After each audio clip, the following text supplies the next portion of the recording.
Supriyanti. Di video kali ini saya akan membahas materi tentang bioteknologi. Simak video penjelasan berikut ini sampai selesai. Yang pertama, pengertian dan prinsip dasar bioteknologi.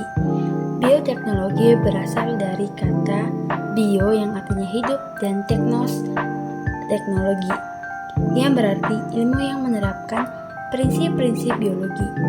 Secara klasik atau konvensional, bioteknologi berarti sebagai teknologi yang memanfaatkan organisme atau bagian-bagiannya untuk mendapatkan barang dan jasa dalam skala industri untuk memenuhi kebutuhan manusia.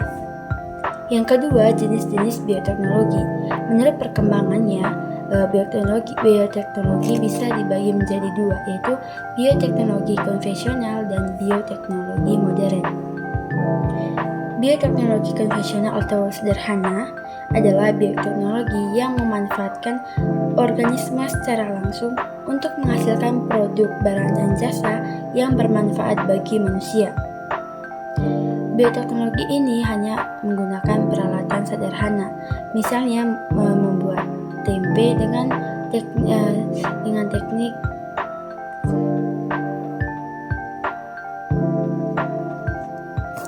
bioteknologi ini masih sangat sederhana dan tradisional karena peralatannya yang sederhana. Tekniknya juga sederhana.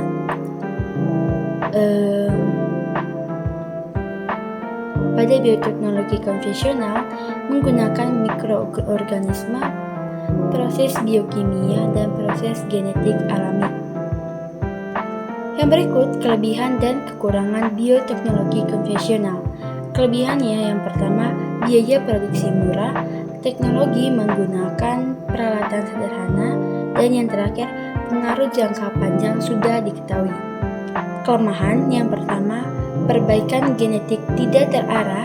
Yang kedua, memerlukan waktu relatif lama. Yang ketiga, belum ada pengkajian prinsip-prinsip ilmiah. Yang keempat, hasil tidak dapat diperkirakan sebelumnya. Yang kelima, tidak dapat mengatasi ketidaksesuaian genetik. Yang keenam, reproduksi dalam skala kecil. Yang ketujuh, proses relatif belum steril. Dan yang terakhir, kualitas hasil belum terjamin. Bioteknologi konvensional dimanfaatkan dalam beberapa bidang. Yang pertama, bidang makanan.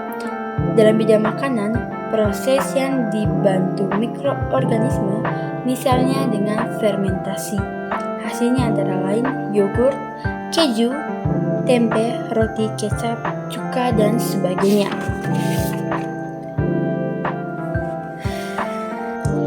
Yang kedua, bidang pertanian. Di bidang pertanian, bioteknologi memberi andil dalam usaha pemenuhan kebutuhan makanan. Bioteknologi konvensional dalam bidang pertanian diantaranya ada kultur jaringan. Kultur jaringan berarti membudidayakan suatu jaringan makhluk hidup menjadi individu baru yang mempunyai sifat sama seperti induknya. Yang kedua, pembastaran. Pembastaran atau persilangan merupakan perkawinan antara dua individu tanaman yang sejenis tetapi berbeda varietas. Yang ketiga, hidroponik.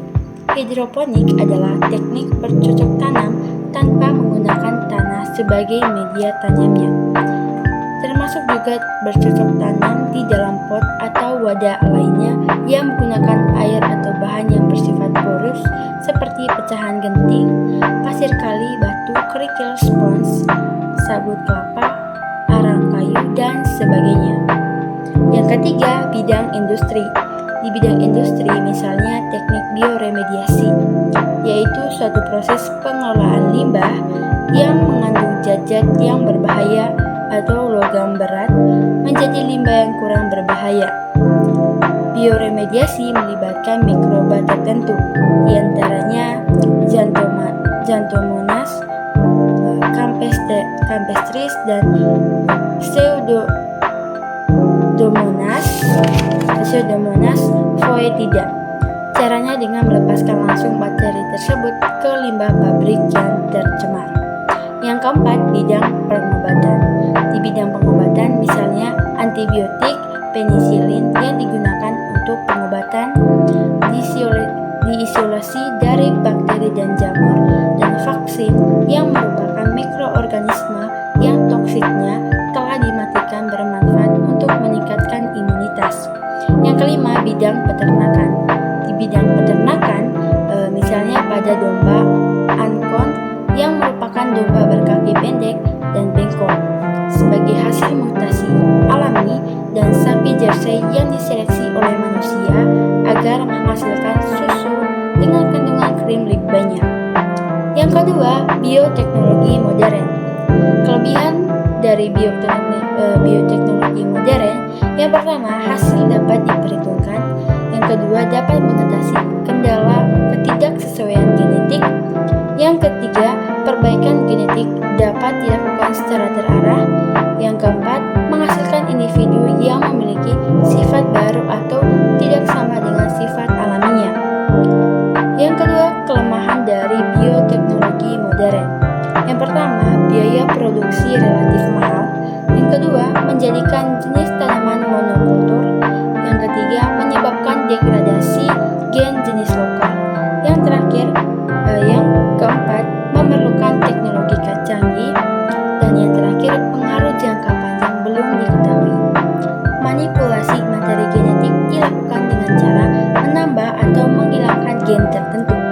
Salah satu produk hasil rekayasa genetik adalah dengan membuat organisme transgenik. Yang pertama, tanaman transgenik. Tanaman transgenik adalah tanaman yang telah mengalami perubahan susunan informasi genetik dalam tubuhnya. Yang kedua, hewan transgenik. Selain tumbuhan transgenik, juga ada hewan-hewan transgenik. Pada awalnya, hewan transgenik merupakan bahan penelitian para ilmuwan untuk menemukan jenis penyakit yang menyerang hewan tertentu dan cara penanggulangannya. Perkembangan selanjutnya, penerapan teknologi rekayasa genetik pada hewan bertujuan untuk menghasilkan hewan ternak yang memproduksi susu dan daging yang berkualitas, ikan yang cepat besar dan mengandung vitamin tertentu, dan sebagainya. Yang ketiga, teknik yang digunakan dalam bioteknologi modern, yaitu dengan menggunakan teknik DNA rekombinan, yaitu teknik mengubah susunan DNA atau DNA suatu organisme dengan menyisipkan gen asing ke organisme tersebut sehingga diperoleh sifat baru yang tidak dimiliki sebelumnya. Yang pertama, isolasi DNA dilakukan untuk menyeleksi DNA yang dikehendaki. B. Transplantasi gen atau DNA.